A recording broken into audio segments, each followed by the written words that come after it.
ಕೆಲಸ ಮಾಡಲೆ ಫೋನೇನು ನೋಡ್ತೀಗಿ. ಅಣ್ಣ ಊಟಕ್ಕೆ ಟೈಮ್ ಆಯ್ತು, ಹೋಗಿ ಊಟ ತರ್ತೀನಿ ಅಣ್ಣ. ಸರಿ ತಗೊಂಬ. ಸರಿ ಅಣ್ಣ. ಹಲೋ ಬೇಬಿ, ನಿನ್ನ ಅಕೌಂಟಿಗೆ 10,000 ಹಾಕಿದ್ದೀನಿ ನೋಡು. ಸರಿ ಮೀಟ್ ಆಗೋಣ. ಲೋ ಮಗ, ಆರಾಮಿದೆಯಾ? ಹ್ಞೂ ಮಗ, ಆರಾಮಿದ್ದೀನಿ. ನೀನು ಹೇಗಿದೀಯಾ? ನಂದೇನು ಮಗ, ಹೊಸ ಕಾರ್ ತೊಗೊಂಡಿದ್ದೀನಿ. ಮೊನ್ನೆನೇ ಹೊಸ ಬಿಲ್ಡಿಂಗ್ ಕಟ್ಸಿದ್ದೀನಿ. ನಂದಂತೂ ಲೈಫ್ ಸೆಟ್ಲ್ ಆಗಿದೆ ಮಗ. ಲೋ ಮಗ, EMI ಮೇಲೆ ನನಗೊಂದು ಬೈಕ್ ಕೊಡ್ತೀಯಾ? ಪ್ರತಿ ತಿಂಗಳು ಅಮೌಂಟ್ ಕಟ್ತೀನಿ. ಕೈ ತೆಗಲೆ. ಒಬ್ಬನಿಗೆ ಮೊನ್ನೆ ದುಡ್ಡು ಕೊಟ್ಟಿದ್ದೀನಿ, ಫೋನ್ ಮಾಡಿದ್ರೆ ಫೋನ್ ರಿಸೀವ್ ಮಾಡ್ತಿಲ್ಲ. ದುಡ್ಡಿಲ್ಲ ಏನಿಲ್ಲ, ಹೋಗಲೆ. ಸರಿ ಬಿಡು ಮಗ. ಅಣ್ಣ ಒಂದು ಪ್ಲೇಟ್ ಊಟ ಕೊಡು.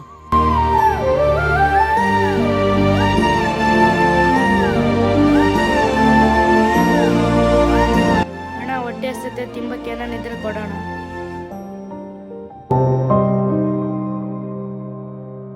ಅಣ್ಣ ಸ್ವಲ್ಪ ನೀರು ಕೊಡ್ತೀನಿ ಅಣ್ಣ, ಹಸಿವಾಗ್ತಿದೆ. ಆಯ್ತು ಕುಡಿ.